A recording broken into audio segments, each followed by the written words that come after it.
Okay, up next, we have a crucial discussion of the future of finance. Can DeFi and TradFi ever speak the same language? Please welcome Lawrence Houston, co-founder and CTO of AdLunam Incorporation, who brings decades of experience bridging finance and technology. His talk, Bridging the Gap Between DeFi and TradFi. Lawrence, the stage is yours, and welcome. Hello, how are y'all? Um, so this is a topic that I love to talk about because it's the whole purpose of blockchain. There is no other purpose except to be able to hold an asset.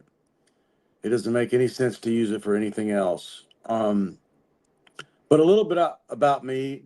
Um, so I'm a computer scientist and a economist at the same time. And I was studying AI in the 80s, um, and and then went on to work in some different capacities for uh, uh, for the new protocols that were coming out. So I was a protocol developer, um, and so this at the end of the day is a story of two protocols that changed the world. The first one is TCP/IP, Transmission Control Protocol and Internet Protocol, and the other is blockchain.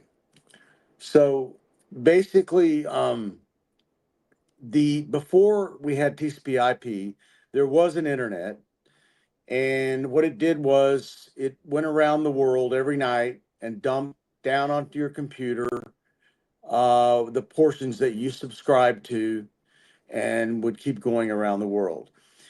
Is as archaic as that seems, it was super powerful because I mean, we would be working on esoteric problems. We would post them to what we call news groups, and then the next day, someone would read them because it would pick it up at night and download it. And I was having just to give an example, I was having a really uh, problem with an esoteric property of the TCP/IP protocol that no one in the world that I thought could possibly know how to fix it or how to deal with it. And so I put a message out there. The internet picked it up during the day, put it back out onto the internet, downloaded it, and then of course it took 2 days to get a reply back because they'd have to pick it back up once the guy uploaded it that night. And some guy had the exact answer to the problem. I put it in, it worked perfectly, and I was just curious of who he was. So I wrote him an email and said, "Who are you?" And it turned out he was a obstetrician in Namibia, Africa, and he told me he delivered 30 babies a day, and but he worked on the internet as it was at that time in his spare time, which I don't know how, if you're delivering 30 babies a day, you had time to work on the internet. But that was back in the day where we were throwing the wires over the walls during the Cold War, which is what part of what brought down the wall in Berlin. And it was wire to wire. So what TCP/IP did was open up the internet to normal people. So we were scientists using it, but I was on a research project in New York for IBM in between a couple of different projects, and I saw Andreessen's browser pop up. Tim Berners-Lee had already invented the hyperlink protocol, so that was there, but there was really no practical way to click on something and go. And then Andreessen, obviously, everybody should know in this world who he is. Uh, did the first browser. Okay, it was called Mosaic, and I downloaded it just as part of my daily routine. And I clicked on it, and I'll never forget. It was in 1992, 93, and I picked up the phone. I called my wife, and I said, yeah, the world just changed. Normal people can use this now. So what happened was that began the process of the last 30 years, which was the process of converting analog information to digital. So for 30 years, that's what we have been doing up until the blockchain protocol in 2009. We've been converting all of it. And that's why you can send a song to a billion people with an incremental cost of electricity. That's why one of the things that I did was build the first travel website, which we called Travelocity at the time. It didn't scale very well internationally because of the name.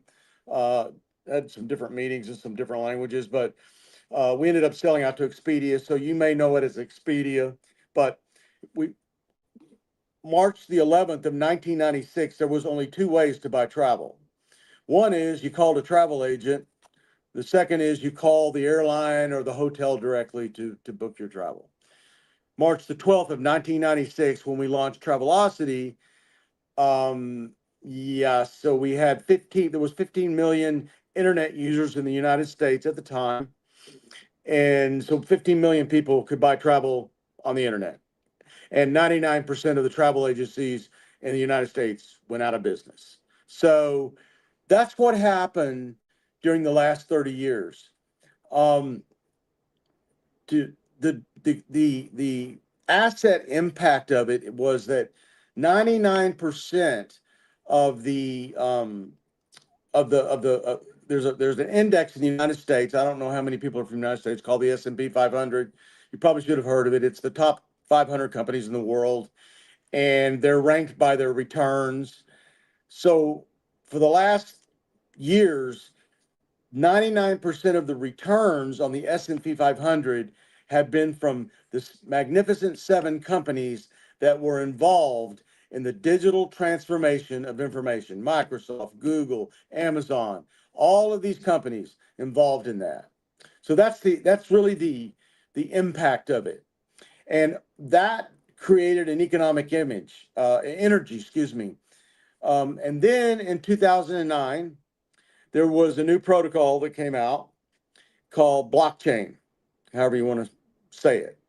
And so it was running along there under the radar where people were, spending 10,000 Bitcoins to buy 2 pizzas, and basically nobody was paying any attention, and neither was I.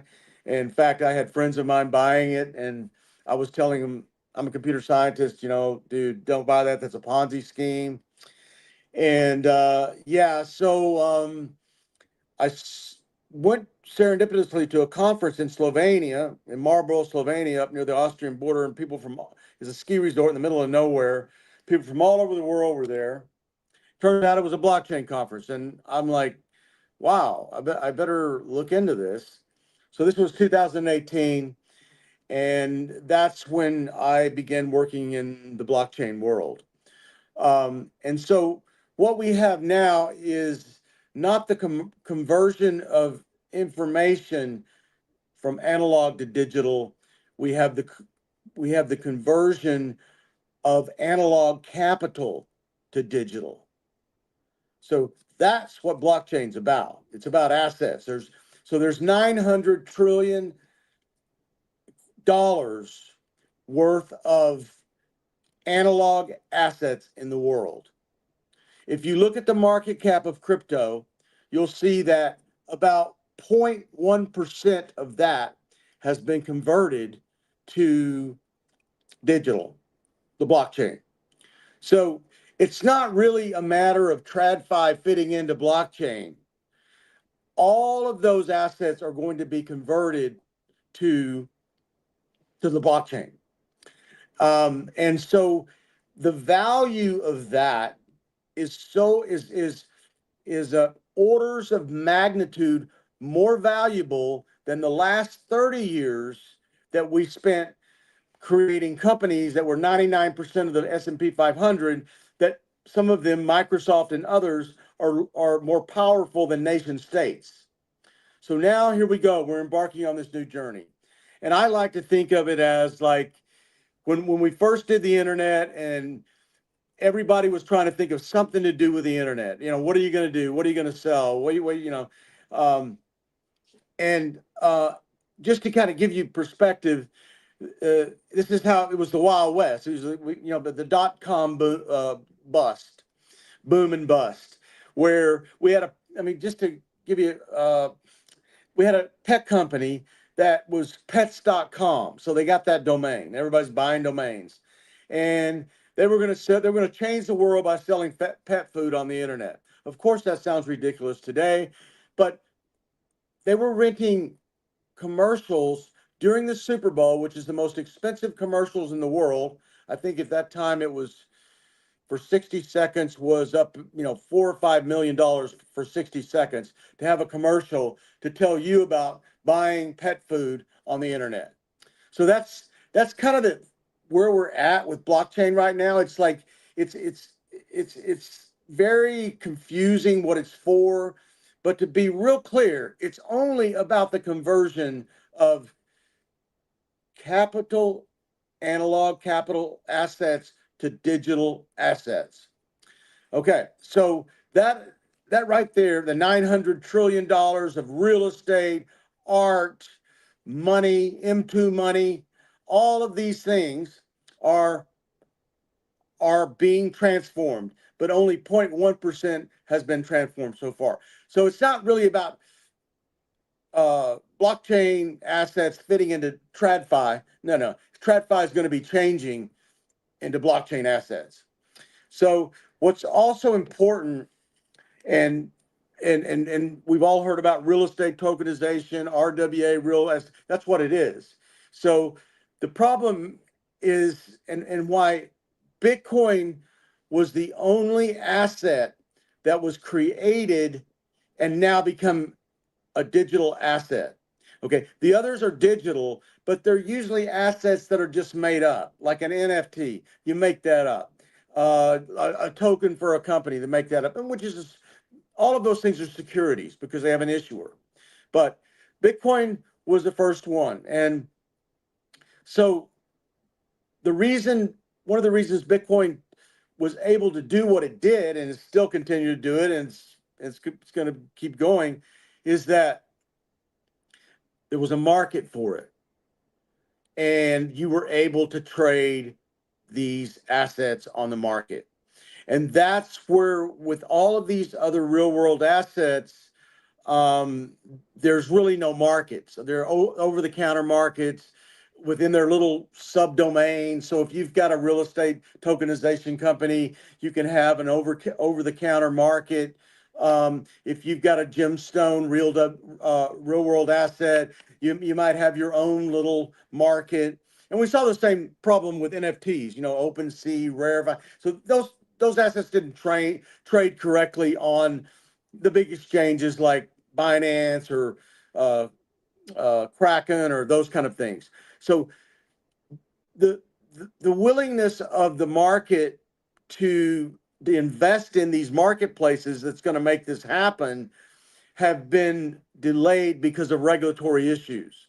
But now with Paul Atkins as the head of the SEC in the United States, he has already started to lean towards all token things are no longer under the same regulations as securities, even though they are securities. So in other words, you can issue a token and you can sell it in America, you can sell it in somewhere else. So as you see, like stocks trading on the internet, as you see all of these things, the markets start to develop.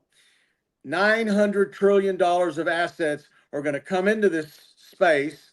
They're going to be traded 24 hours a day, 365 days a year, millions of transactions a second. And we're now witnessing the new revolution that's going to dwarf the last 30 years of converting information to digital assets. And now it's about converting capital, analog capital, to digital capital via the blockchain.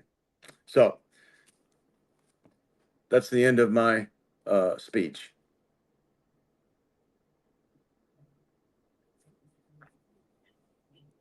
All right. Well, thank you, Lawrence. That was a very insightful look from your perspective. And we've got some questions from chat. I will be presenting them on screen one by one. Okay. This is the long one. Yeah. Based on your presentation.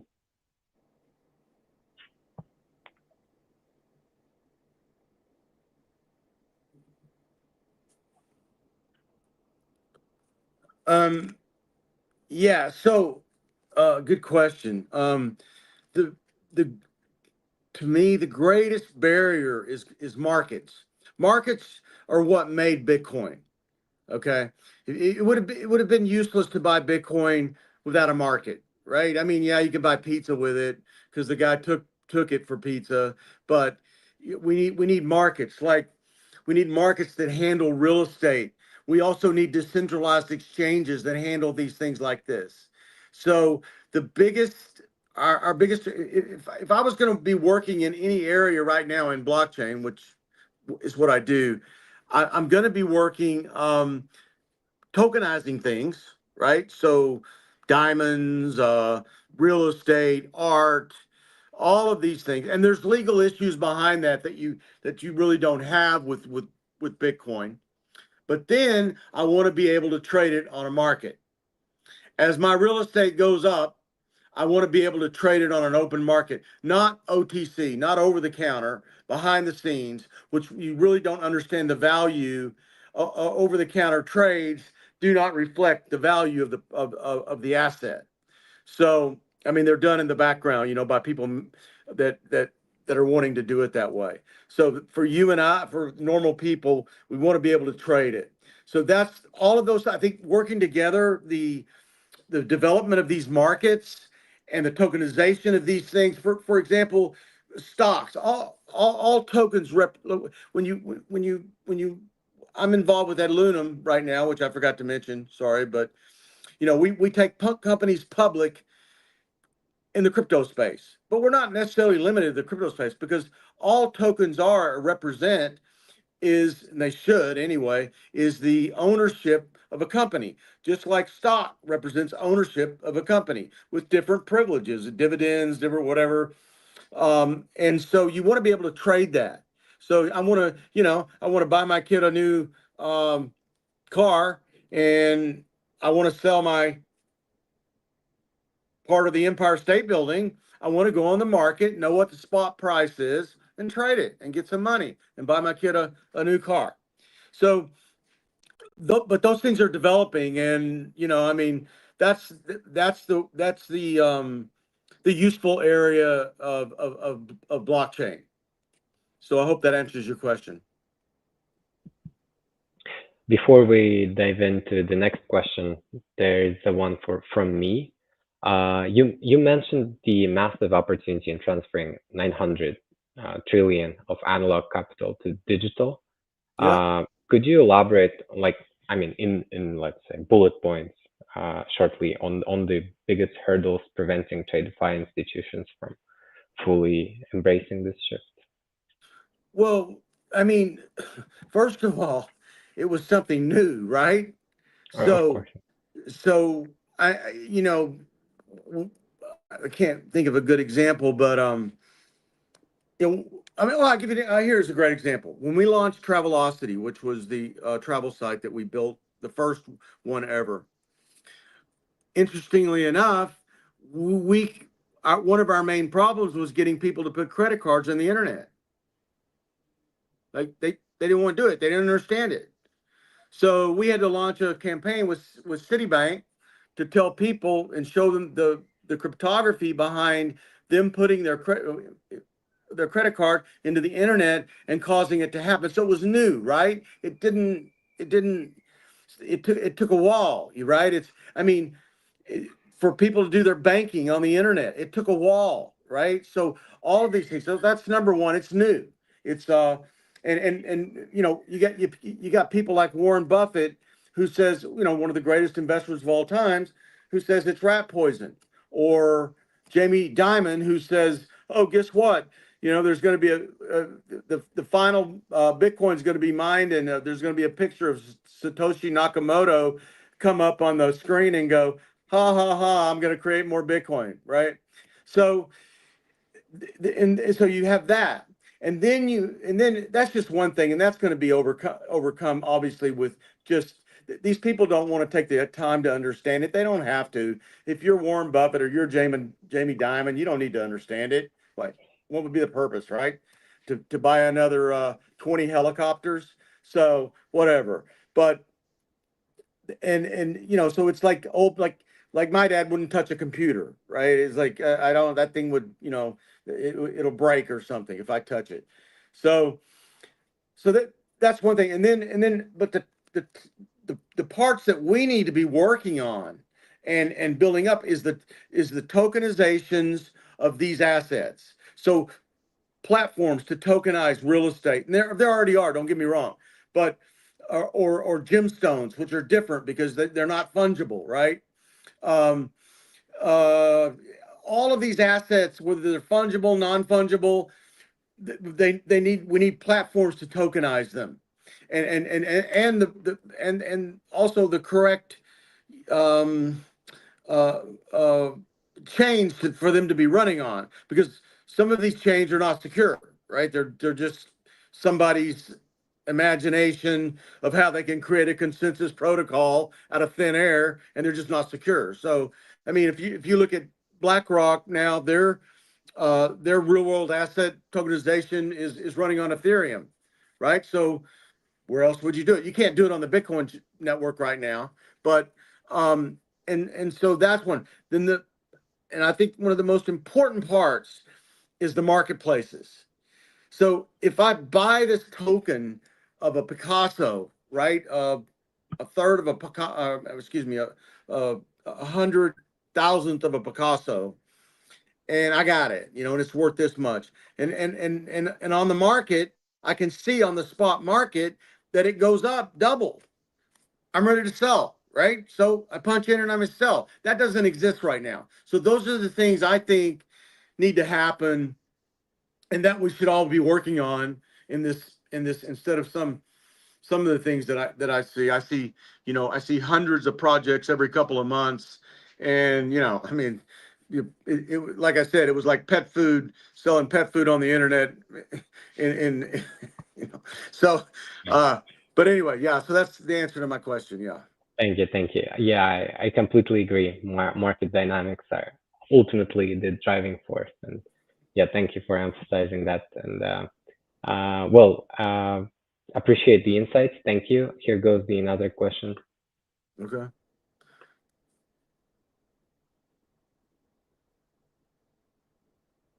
Okay. So yeah. So well, I forgot to mention. So what we're looking at is basically a worldwide capital system, which is digital, right? So it's like you sending a song to a billion people with an incremental cost of electricity. The barrier for somebody in Nigeria, besides possible regulations, which doesn't seem to bother them, uh, whatever they do, they don't even mind doing it on the black market. But once all of our securities, which is the stock market, right? The Nasdaq, the S&P 500, the German stock market, um, once all of those are tokenized, you'll be able to buy those stocks anywhere in the world, and you'll be able to self-custody them. Self-custody, that's not the right word. Maintain your own custodianship of your own stock. Right now, if you buy a stock, that's part of the problem for a guy in Nigeria. He's going to buy a share of Apple. He's not he's not custodian that share. It's the broker has custodianship. So once all that's democratized, it would be like him. It would be like the Nigerian guy going on and buying a stable coin, USDT, or a Bitcoin. Uh, it's just transparent to him, right? It crosses borders. There's no borders about it. It's a global capital financial system that we're going to be building for the next however many years. I don't know how many years it's going to take, but I would assume that it's going to move pretty fast. So that's my answer to that question. All right. I think we ran out of the questions, and it's Okay. almost the time. Thank you, Lawrence, for sharing such valuable insights with us today. We truly appreciate your expertise and perspective.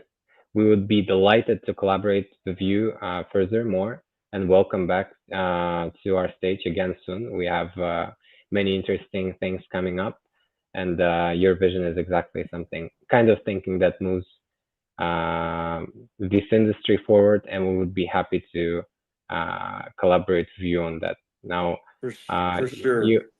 you have a great one, Lawrence. Amazing having you here. Thank you. Thank you very much. We appreciate it.